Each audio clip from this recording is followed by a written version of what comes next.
Kowe ra iso mlayu saka kesalahan anjining diri ono ing lati. Nå helgen nærmer seg, spør alle hva jeg gjør da. Jeg hitter kløben som om hver dag var en lørdag. Så mange damer er og drikker stopp på meg, så jeg lener. Assalamualaikum warahmatullahi wabarakatuh. Salam sejahtera untuk kita semua. Om Swastiastu, Namo Buddhaya, Salam, salam kebajikan. Kembali lagi bersama saya Agus Maulana. Tadi saya sudah menyanyikan satu referen dalam bahasa Jawa. Anda tahu lagu apa itu? Lagu Lati dari Word Genius. Lagu ini sangat fenomenal, di YouTube sudah lagi hit sejak sebulan lalu.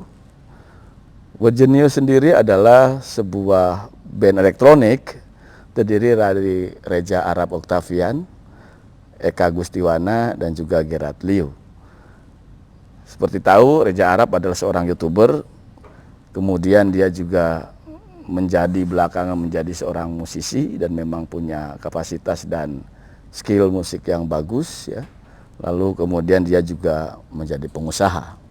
Dan Eka Gustiwana seorang komposer, namun ada yang unik, Eka membuat speech composer, terutama ketika kasus Arya Wiguna dulu ketika kalimat demi Tuhan dikompos menjadi sebuah lagu menyesuaikan dengan ucapannya Arya Wiguna. Dan pada saat itu ya, sejak itu Eka kemudian dikenal luas oleh masyarakat. Yang ketiga ada Gerard Liu, dia sebetulnya sebagai visual designer dan juga animasi grafik designer.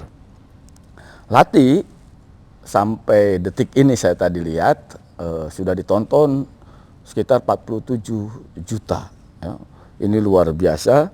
Nah, lagu Lati sendiri sebetulnya ya berasal dari pengalaman setiap orang lah. Pasti semua orang pernah mengalami situasi semacam yang digambarkan dalam lagu Lati itu. Kira-kira cerita tentang toxic relationship di mana dalam hubungan itu penuh dengan ego dan kebohongan. Lalu kemudian yang menarik, Word Genius menggandeng Sarah Fazira. Dia juga yang membuat, karena Sarah Fazira itu orang Surabaya, sehingga diberikan mandat lah oleh Word Genius untuk membuat lirik dalam bahasa Jawa.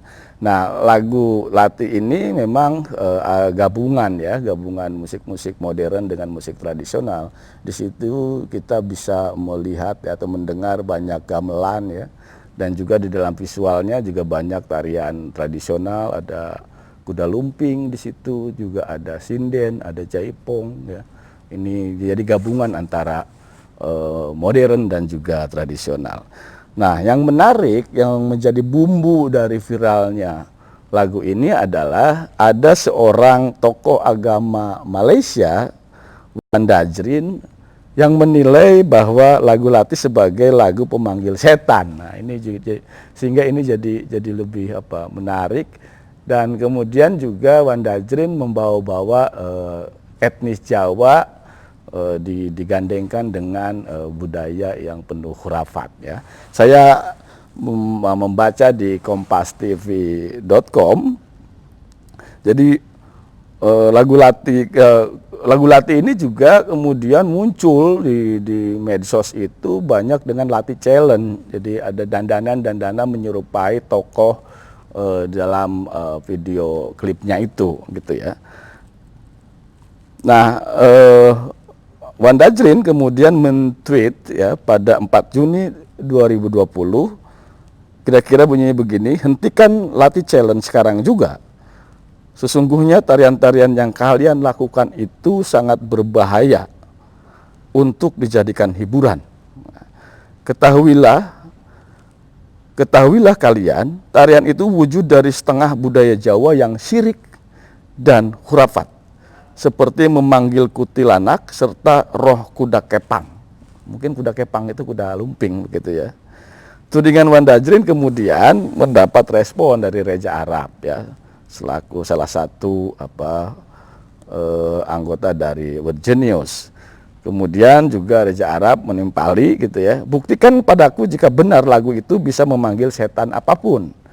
Aku akan menghapus lagu tersebut dari semua platform termasuk video musiknya.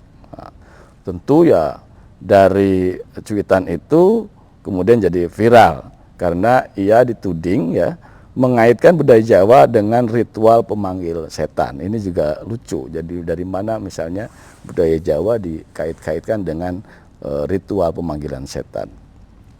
Nah, kemudian Wanda Jrin juga men-tweet, saya sebenarnya bertujuan menasihati umat Islam di Malaysia untuk berhati-hati dengan setengah kepercayaan ritual daripada perbuatan latih challenge dan tidak pernah berhasrat menuduh budaya Jawa secara keseluruhan. Saya minta maaf ya, dengan ini saya akan memadam nasihat itu, bertujuan menarik balik perkataan Jawa yang mungkin menyebabkan kemarahan dan sensitif orang-orang Jawa yang dikasihi. Ya memang Wanda Jrin sendiri sudah meminta maaf karena sudah heboh. Nah, cuman kan yang menjadi persoalan dari mana Wanda Jrin bisa melihat bahwa lagu ini dikait-kaitkan dengan pemanggilan setan. Apakah karena ada lirik Jawa yang tadi di awal saya nyanyikan itu, atau juga karena memang di dalam lagu itu ada banyak gamelan, juga di video klip itu ada debus gitu ya, ada kuda lumping, ada sinden, jaipong, kemudian juga ada salah satu scene Sarah Fazira di borgol pakai rantai, kemudian juga make upnya memang penarinya itu mungkin dianggap seram, ada juga sihir di situ, ada wayang, ada ronggeng gitu ya. Yang mana yang kira-kira dianggap sebagai sebuah tradisi pemanggilan setan itu. Tentu ya memang bisa jadi pada persoalan bisa jadi di Malaysia ya kegiatan-kegiatan itu dandan-dandanan itu dianggap sebagai aktivitas ritual pemanggilan setan. Tapi kalau di Jawa sendiri ya sinden memang begitu tampangnya atau dandanannya, bahkan kalau kita lihat pernikahan, resepsi pernikahan menggunakan adat Jawa ya dandannya seperti itu.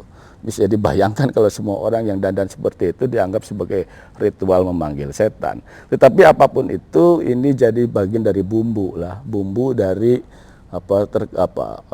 boomingnya, viralnya lagu ini. Tetapi juga Wanda Jrin juga saya kemudian karena Wanda Jrin mengomentari video ini ya, lagu ini, jadi saya jadi pengen tahu juga siapa itu Wanda Jrin. Ya Wanda Jrin ya bagus lah, dia terkenal di Indonesia ya dengan lagu dengan komentarnya ini. Lalu kemudian juga ya Virgin News juga mungkin juga ada efeknya ketika dikomentari oleh Wanda Jrin, dia banyak ditonton juga oleh penonton-penonton dari Malaysia. Namun ya apapun itu ya ini bagian dari sebuah kreativitas layak diapresiasi, dan jutaan viewer, 47 juta viewer itu bagian dari apresiasi yang konkret dari masyarakat baik di Indonesia dan Malaysia. Mudah-mudahan semua orang terus bisa berkreatif ya, berproduksi hal-hal yang kreatif, konten-konten yang bagus, lagu-lagu yang bagus, sehingga banyak pilihan bagi kita untuk bisa menikmati musik, menikmati hiburan di channel YouTube. Ya mudah-mudahan kita bisa mengambil hikmah dari peristiwa ini, bahwa setiap aktivitas kita ya tidak bisa juga langsung dikaitkan hal-hal negatif, hal-hal jelek sebelum kita memahami apa kandungan atau isi dari suatu budaya gitu ya. Tidak mungkin juga budaya orang langsung dikatakan hal-hal negatif, pasti semua orang akan tersinggung, karena yang namanya budaya ini sudah berakar, sudah ratusan tahun dipraktekkan, dilihat dan seterusnya. Tentu ya ini mudah-mudahan banyak hikmah dari kejadian ini. Mudah-mudahan ada manfaatnya. Terima kasih atas segala perhatiannya. Mohon maaf. Saya akhiri. Assalamualaikum warahmatullahi wabarakatuh. Salam sejahtera untuk kita semua. Om Swastiastu, Namo Buddhaya, Salam, salam kebajikan.